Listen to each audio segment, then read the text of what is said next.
Whoo, boy. Another cool night out here, good people. Man, it hit like 71 degrees. I think it's supposed to warm up maybe by Wednesday. I think we'll get maybe our second 80-degree day of the year. Well, hello, good people. Mark Holmes here, and as always, I want to say thank you all for watching, commenting, subscribing, and being part of the Joe Boo Sports Report.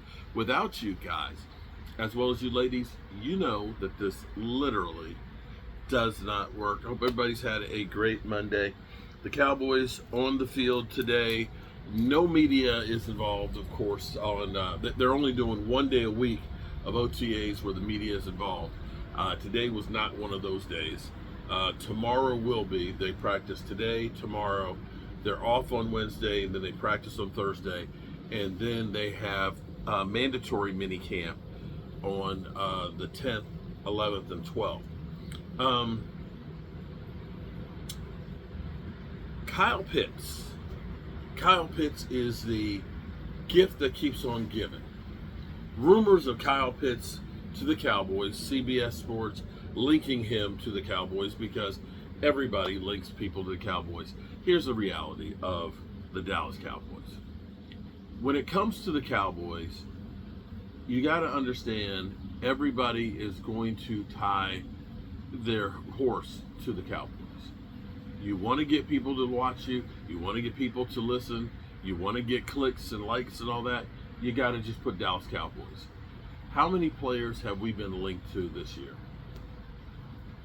Everybody, basically. If they are a name player, they're linking them to the Cowboys. So you have to go ahead and put on your Cowboys blue glasses when you hear a story about somebody being linked to you. The problem with Kyle Pitts is, first of all, Atlanta's saying, we're okay with keeping him. We're not trying to trade him, which actually means we're trying to trade him. You may remember a few years back when Russell Wilson said, I came into Seattle and they drafted me and believed me and I want to finish up my career here. Seattle said, we're not trading him and, kumbaya moment and stuff. And here it was, like a week later, he was traded to Denver. That's how it is. You don't actually want to say, hey, we want to trade him, because then everybody knows you want to trade him, and they know you're desperate. So Atlanta, of course, is playing coy. They're saying we want to keep him, but if you make us an offer, we'll go ahead and do it. They seem to want a day 2 pick, which would be a second or a third round, and I think that's kind of high. The reason I say that is what you can look at, and here's a parallel for you, was Kyle Pitts, his rookie year, was over 1,000 yards. You looked at that and said, oh my God, he's going to be one of the top tight ends in football. Since that time, he's been like a 600-yard guy. 600 yards. His contract, he's got a 5-year option that's fully guaranteed at $10.9 million. I hate to tell you, that production is not Jake Ferguson at this point. And if you want to look at a comparable, look at Michael Gallup from his second year to his third year, he dropped to 800. To his fourth year, he dropped down to 450 and then tore up his knee.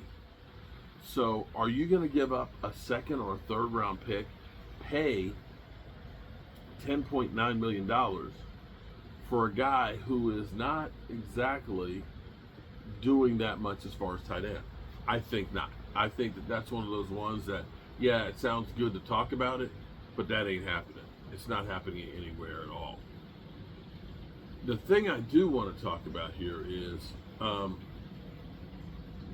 Thomas Garrett said, and I can't find it, but said that Micah Parsons was in Europe right now. I can guarantee you he'll be back for mini camp next week. I can pretty much guarantee he'll be back. Oh, no, actually I can't. He could hold out for that. But I believe he'll be back for that. The question is it time to start worrying about Micah Parsons not being there? I'm going to say no. And the reason I say no is, first of all, Micah Parsons wasn't here last year. You remember? Him and C.J. Stroud, they hung out. Maybe that was part of the problem for C.J. Stroud. The C.J. Stroud should have stayed in Houston working on his craft, because he went from being, as he put it, a top 5 quarterback to not a top 5 quarterback. But Micah, although he started off slow to start the season and then got hurt, kicked it into gear and still had 12.5 sacks.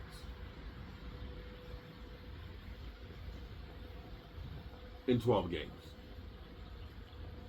Micah Parsons didn't show up last year when you had a new coach in Mike Zimmer.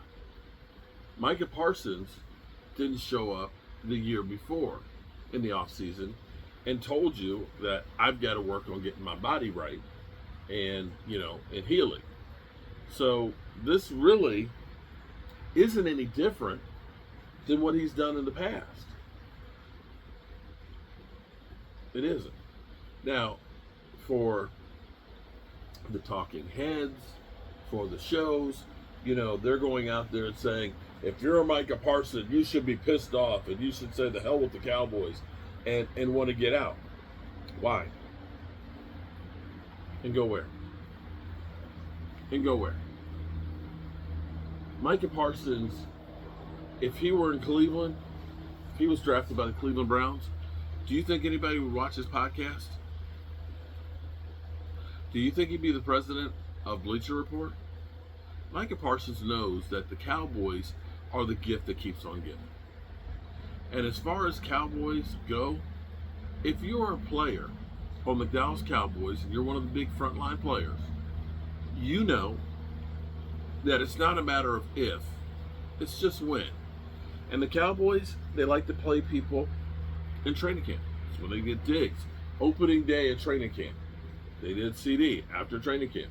They did Dak, season opener. They did Zeke during training camp. They do all these things because they're idiots.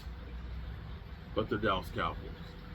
So as far as worrying about Micah Parsons not being here, I can say I know Micah Parsons isn't on the beach in Cabo drinking Coronas and getting fat and lazy. Micah Parsons knows and understands his body is his temple, and he's only going to get paid by the way he performs. And he will be ready. That much I can guarantee. So, there you have it. There's players out there right now that can help your roster. Jalen Ramsey, they're trying to trade him now that it's June 1st. Players are going to get moved, players are going to get cut, and players are going to be available. So we'll see what the Cowboys do. We'll see if they end up moving on from Donovan Wilson, possibly, who I think has aggravated his injury. I think he had his knee scoped again, but I don't think it's anything major to worry about. And there's Damone Clark, who might be another one. If you're looking at, and I'm not wishing any of them to get cut, I'm just saying that when you look at the money that's there and you look at the spots, right now, linebacker, you got to say is loaded. Safety, you got a lot of safeties. And you look and say, between Damone Clark and Donovan Wilson, you got over $13 million right there that you could get. Oh, excuse me, $12.5 million. And so you have to entertain those kinds of thoughts. So we'll see what the Cowboys do. Oh, and George Pickens is no longer the number 13. Thank God he is the number 3. I was scared. I was worried. I hoped that it was not going to be a Joey Galloway situation and, you get a jacked up knee. But we're good there. Alrighty, good people. I'm tired. I'm real tired. And I am going to go in here and go to bed, get up in the morning, and get this kitchen done. And maybe go back down to the Redbird house for a few days. I know the grass is going to be this tall. I got a whole bunch of bricks to put in the walkway. And I got some other work I need to take care of down there. All right, good people. Remember, tell the people you love how much you love them. You might not get the chance again, and I love you guys. God willing, We'll all see each other tomorrow. Peace out.